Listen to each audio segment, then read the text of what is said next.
Welcome to our series, Responding to the Sacred, Inclusive Liturgy's Porous Walls. My name is Alison Jasper, and I'm part of a small group that today and this week will be hosting a series of 4 conversations about developing a more inclusive liturgical imagination and practice. The work is taking place in partnership with the Scottish Episcopal Church's Liturgy Committee, but our references to Christian worship practices this week will not be exclusively Anglican. This series follows our previous online conference in 2021 called Responding to the Sacred, Gender and Liturgy in Conversation. In this first conversation of the new series, including Ecology, taking the doctrine of creation seriously, Dr. James Currall, an Episcopal priest in the Moray Diocese and a member of the Scottish Episcopal Church's Liturgy Committee, explores connections between liturgy and the Church's responsibility towards the environment. His conversation partner is the liturgical scholar Dr. Bridget Nichols, who teaches liturgy in the Church of Ireland's Theological Institute in Dublin, where, amongst other things, she's involved in preparing candidates. Well, it's good to be recording this session. Last James and I have talked quite extensively in preparation, and we haven't actually met each other, but I have met James through 4 lectures which he gave at St Aidan's Church in Clarkston, just near Glasgow, on the environmental crisis, and found that a great deal of what he had to say had very direct liturgical implications and seemed to be challenging us in all sorts of directions, and that gave us a foothold into a further discussion.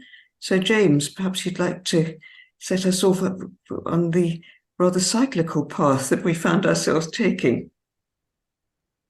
Thank you very much, Bridget. Of course, we're not going to spend any time on those lectures directly, but if you want to view them, they are still online via the Diocese of Glasgow and Galloway's Facebook and YouTube channels. I think this morning we want to start by thinking about the world that we live in. We live in a world of cycles and seasons. And it's very apparent to me, living in the wilds of Sutherland in the far north, that that's the case. We have diurnal cycles, which at this time of year are changing quite rapidly in terms of the day length where I live. We have a yearly cycle, and of course, these cycles play out in different ways depending on where we are in the world. And it seems, from my perspective, that some of the detail of that has changed, particularly recently, as we've been talking more about climate change. And all of these cycles are, of course, well represented in Scripture, from what we are bidden to do in the Pentateuch, right through to the writing in the New Testament.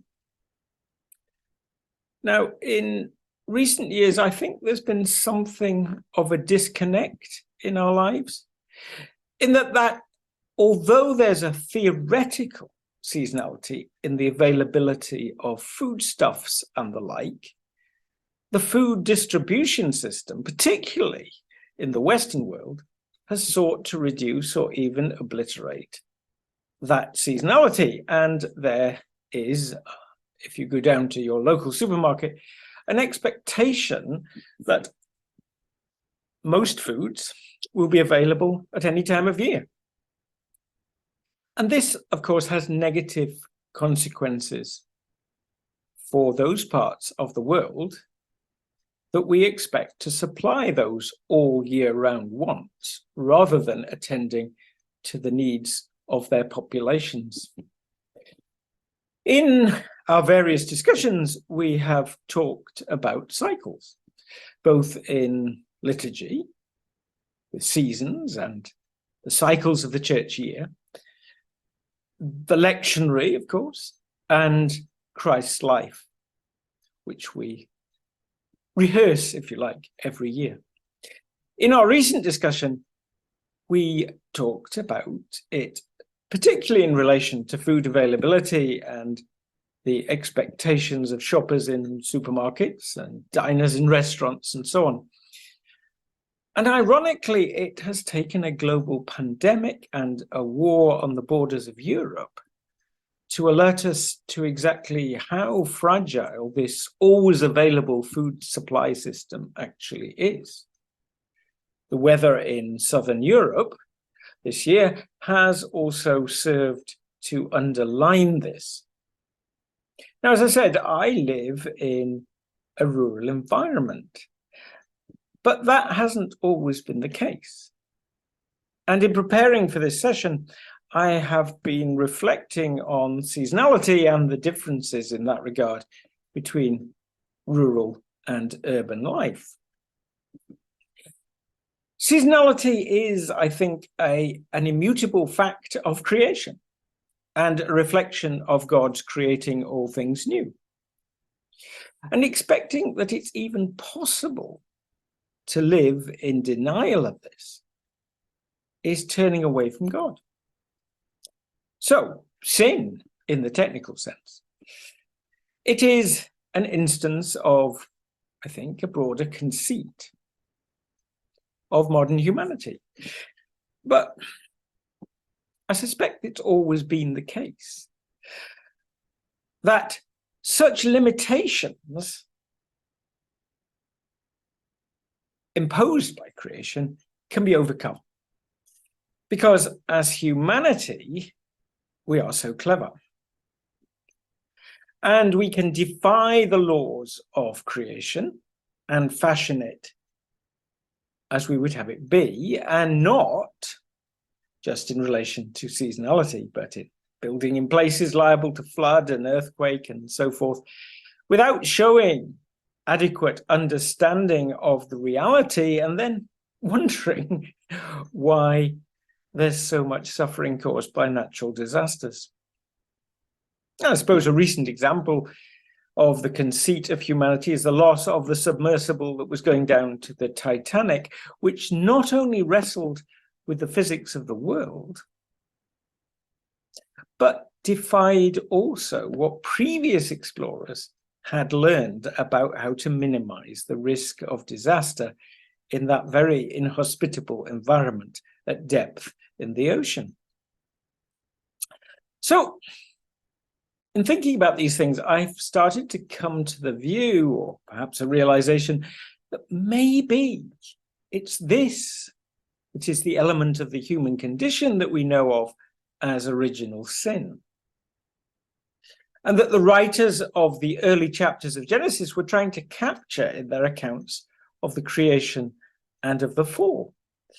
It is essentially turning away from God because we have eaten of the tree of knowledge of good and evil and can behave in ways that aren't in tune with creation, and in so doing not expect there to be any adverse outcomes that, of course, we can't simply overcome by further cleverness.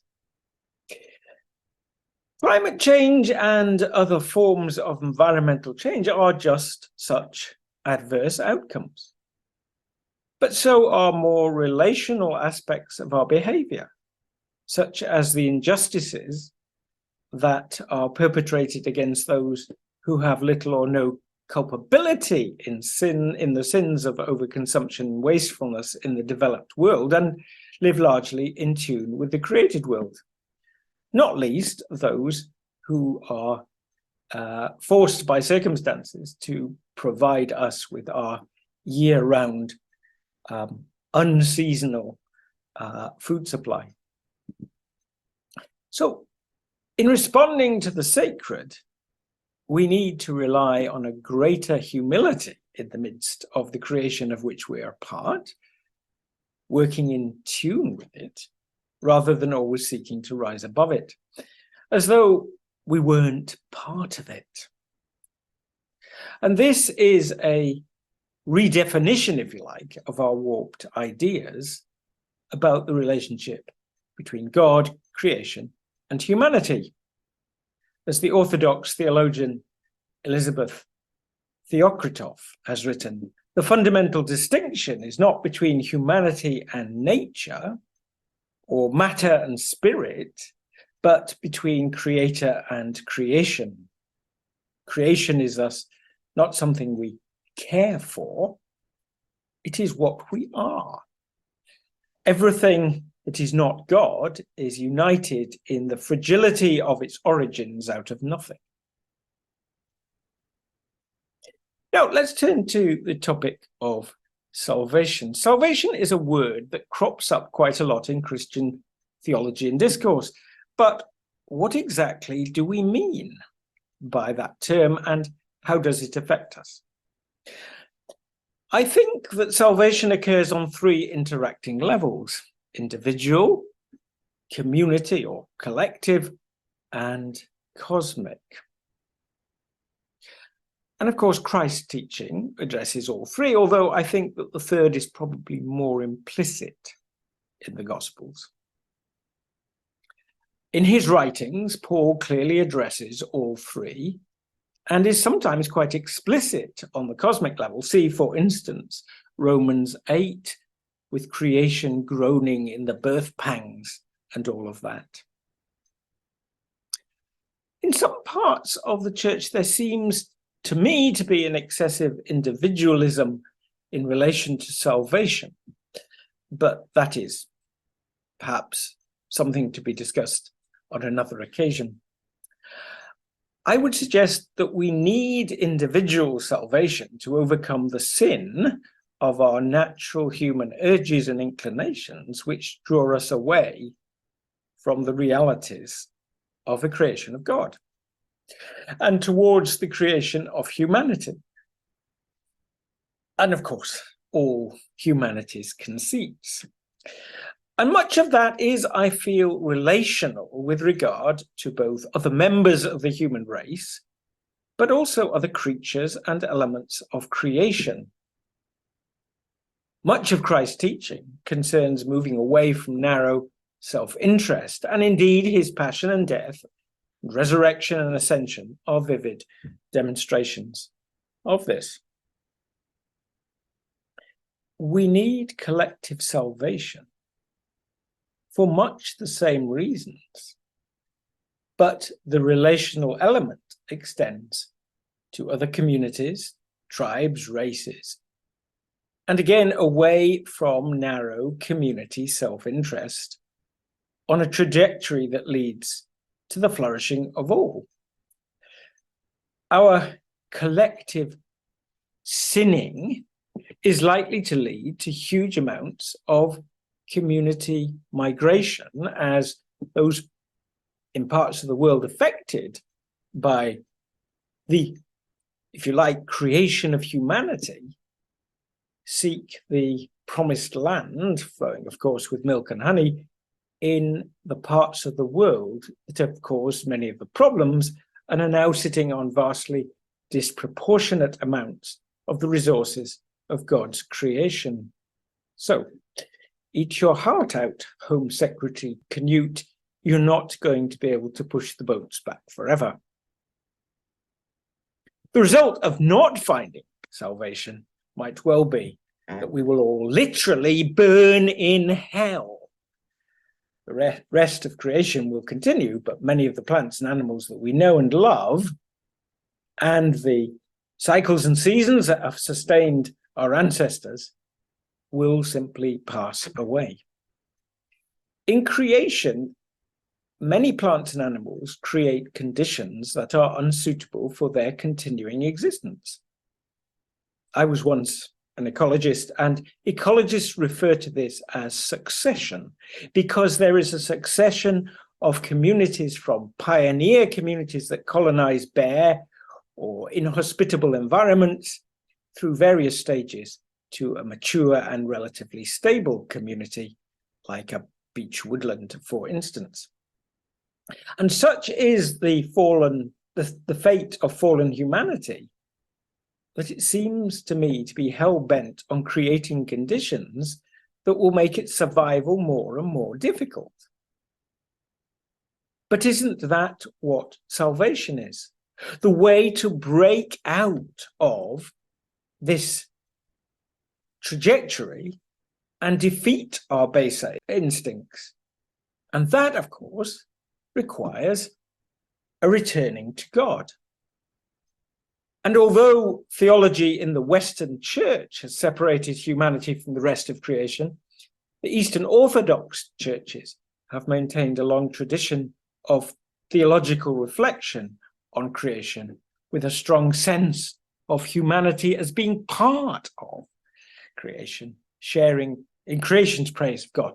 The Western understanding of redemption is that it's primarily an ethical matter, and in the writing of, for instance, Augustine and Anselm, humanity is seen as apart from the natural world. Consequently, Christianity and salvation has been primarily concerned with personal and social existence and has very little to say about the destiny of the rest of creation, or indeed the universe. The Eastern view also embraces the physical or natural world and sees humanity at the heart of the natural world rather than apart from it. And patristic writing sees salvation more holistically as personal and cosmic, social and universal. And maybe that gives us something of a model in developing our response to the sacred. I think at that point, Bridget, it's time to come back to you to reflect on resurrection and develop these ideas a little bit further.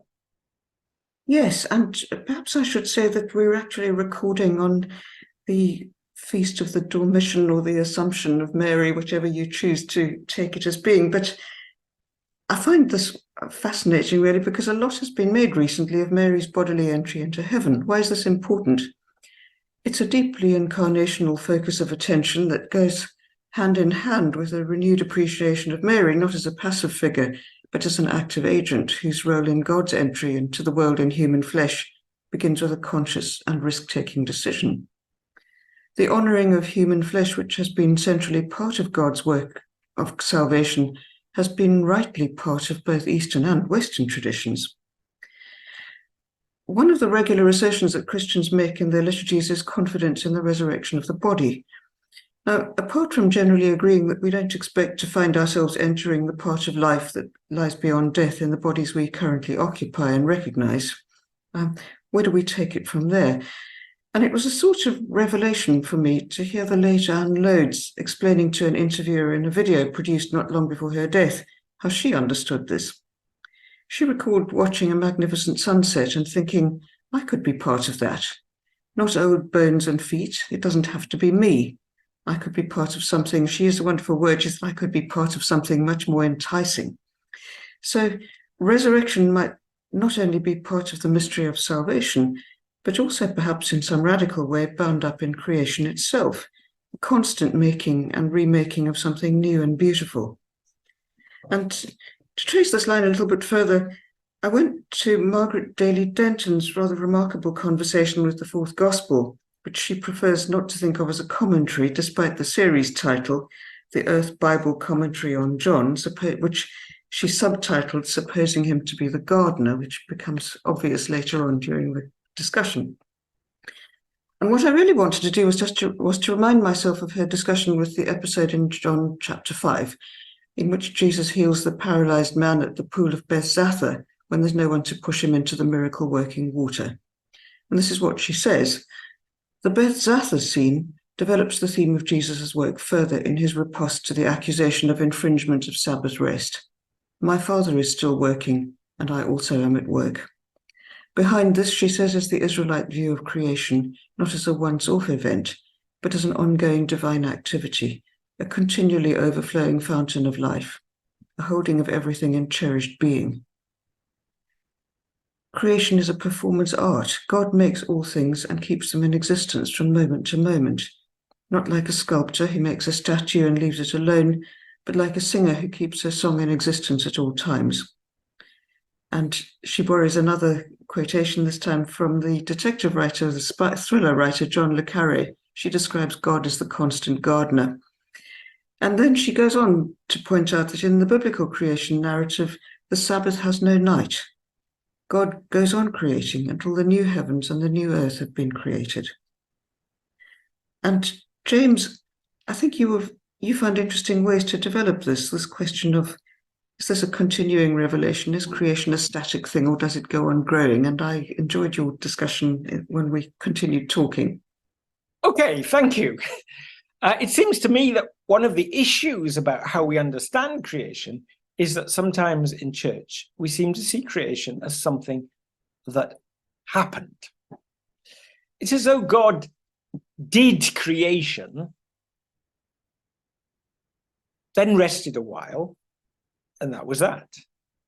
There were, of course, subsequently instances of revelation, but it's always revelation that happened way back then, from time to time in Hebrew scriptures, with God appearing through the odd burning bush, a few smitings, and of course getting the people of Israel out of a jam occasionally, such as out of the hands of the Egyptians. God, of course, sent various prophets to try and get the message across, but it didn't seem to work. And finally, rather fed up, God sent his only begotten Son to show sinful humanity how it ought to be done, knowing that most people wouldn't get it, but that the penny would drop for a minority, and that would make a difference.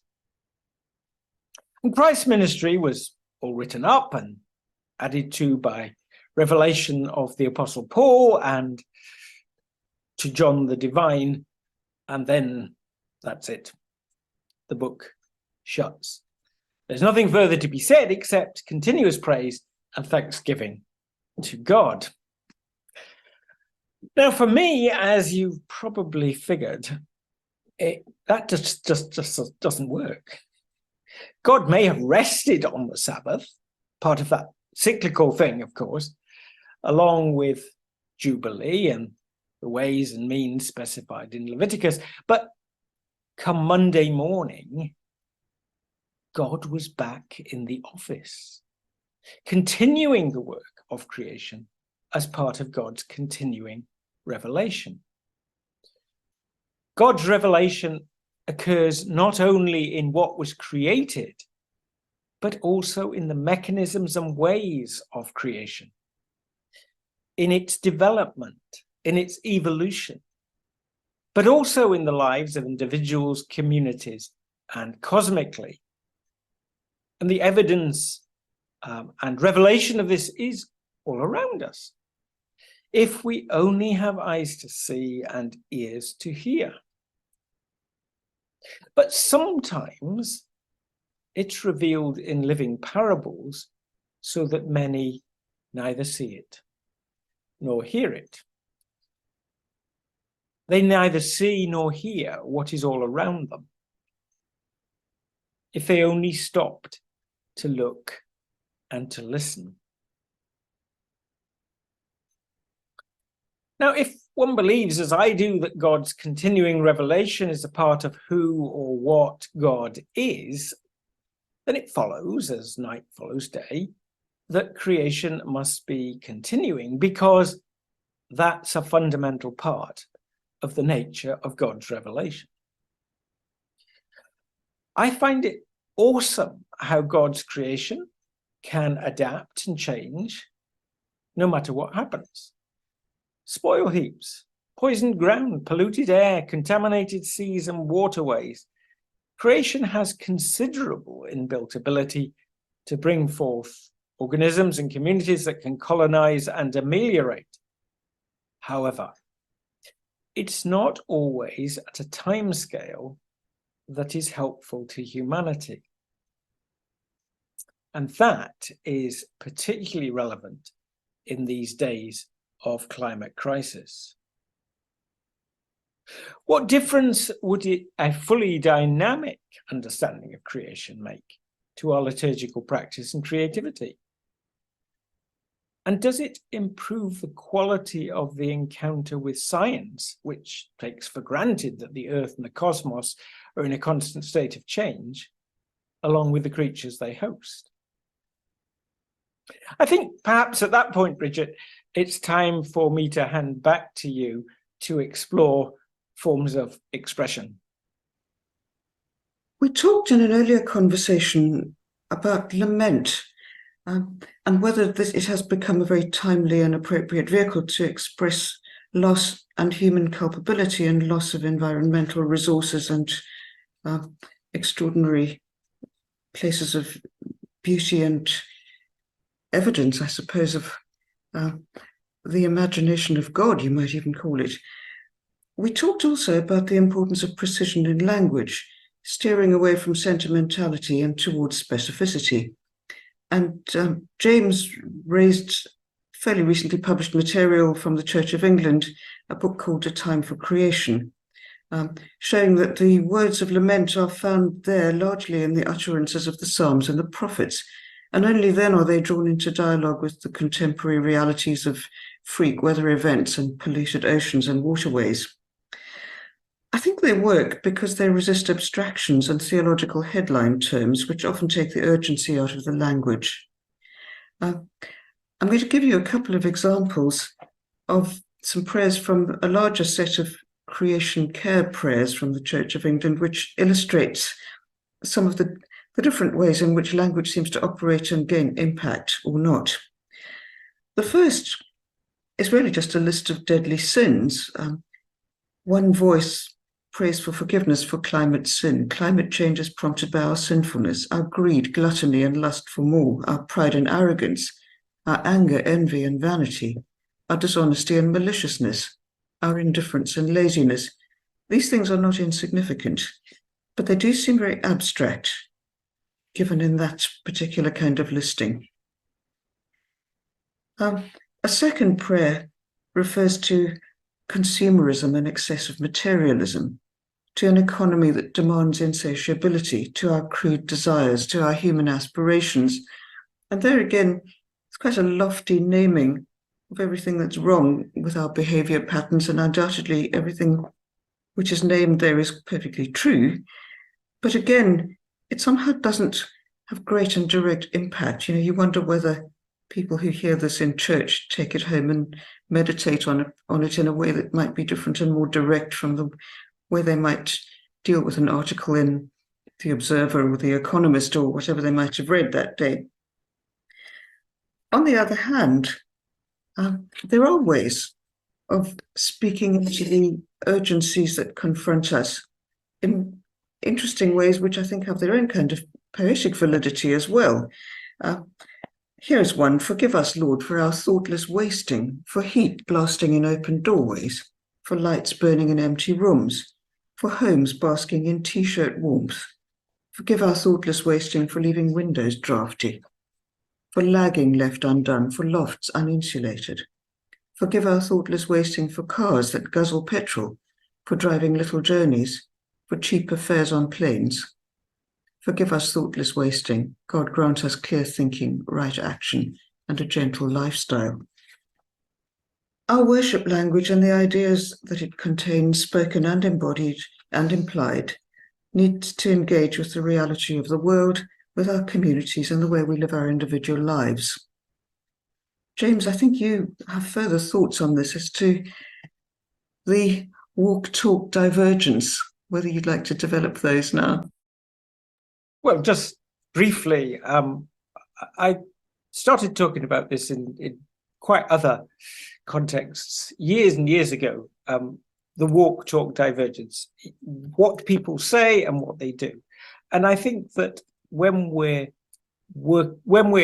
worshipping, we need to steer away from a walk-talk divergence, to offer intercessions or lament or whatever for things and then go away and do them in much the same way. I also have some really serious misgivings about things like offsetting, which seems to me to be a reinvention of medieval indulgences, except that whereas in the medieval era you sinned first and then you paid for it afterwards, in the present era you anticipate the sin and you do a carefully measured amount of good works, and then you go off and do the sin, all of which seems to me to be entirely hypocritical.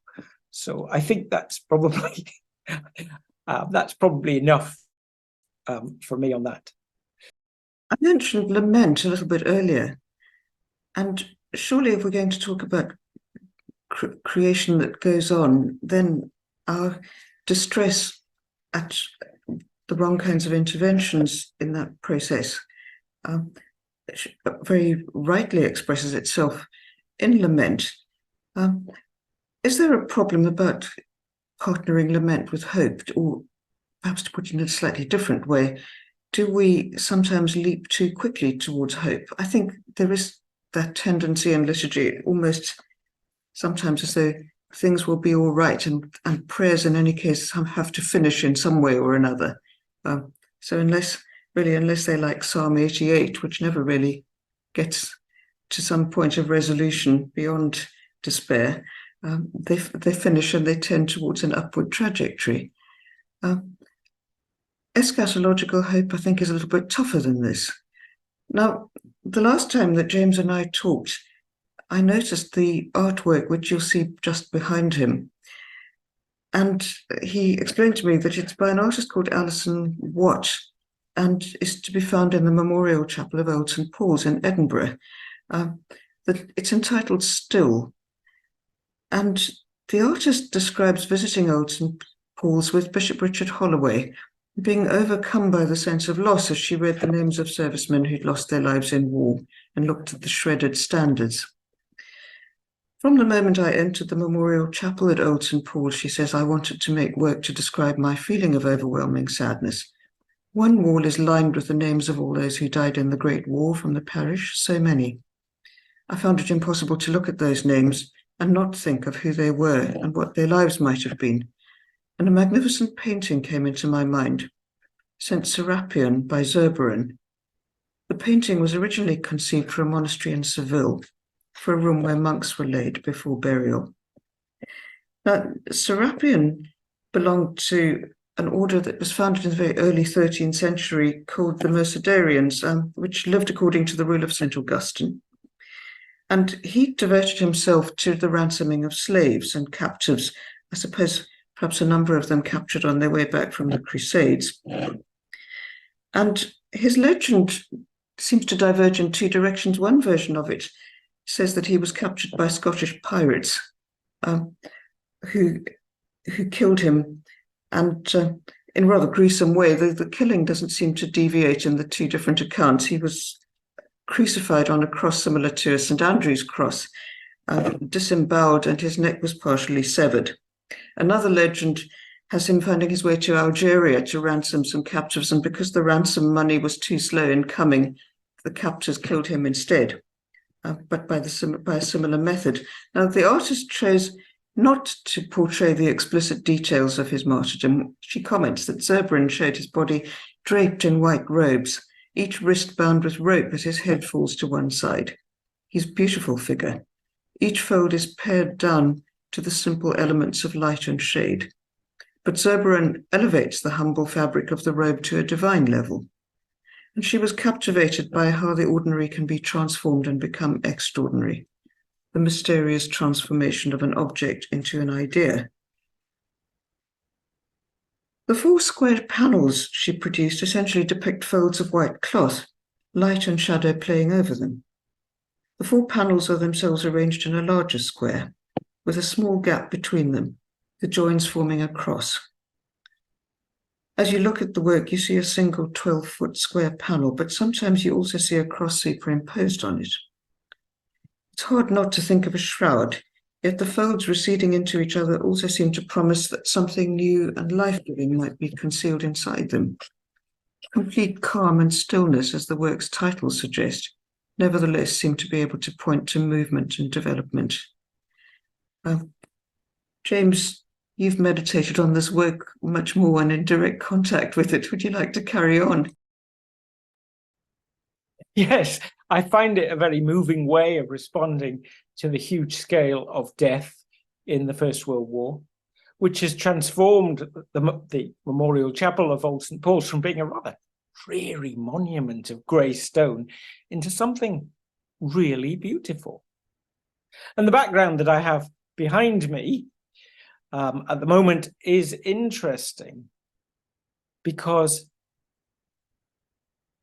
I just happened to wander into Old St. Paul's one day whilst waiting for a train, as you do.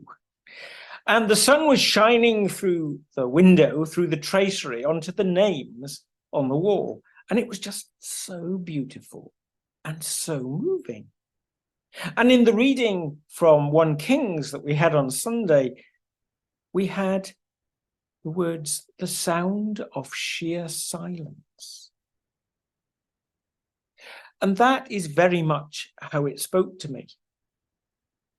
I'd like to quote something from a young theologian, Hannah Malcolm. Much of the Western Church is finally catching up to the idea of caring for this planet we call home. But along with this responsibility to defend what remains, we cannot ignore those already lost and those we are now powerless to save. For once, I'm not going to ask you to respond to climate breakdown with a list of things to do. Instead, I'm going to ask you to sit amid the grief that you may already feel about our dying planet, and to mourn the brilliant, beautiful lives, both human and non-human, now extinguished by our violence and greed. And that speaks very powerfully to me about the loss that we see in the wall behind me, as well as in the effects that climate change has already had on peoples in various parts of our world. But maybe now, if we have a little look as we come to the end of our session, at the liturgy of the Eucharist. The earliest Eucharistic prayers of the Church, composed in the Hebrew liturgical tradition, would involve a blessing over the fruits of the earth, done in such a way as to involve also an affirmation of faith in the survival of creation and nature, and not simply the survival of a people or of the human species.